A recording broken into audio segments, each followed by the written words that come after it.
ना पंकजन पंडा मोर ये तारिणी मंदिर पाखापाखि मोर घर अमलापड़ा रे आज को 20 वर्ष है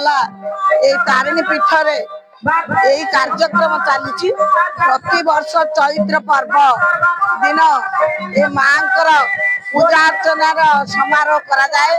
प्रसाद सेवन सहित संकीर्तन मंडली और पाला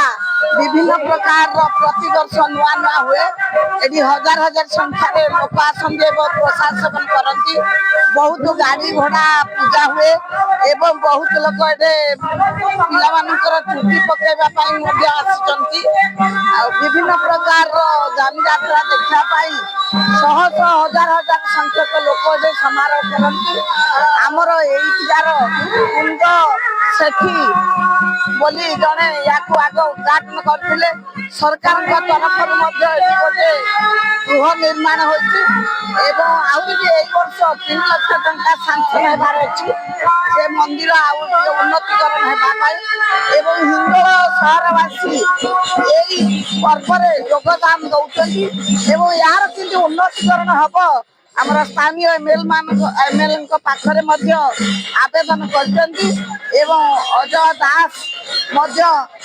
करने उत्कंठार सहित धाई आज उपस्थित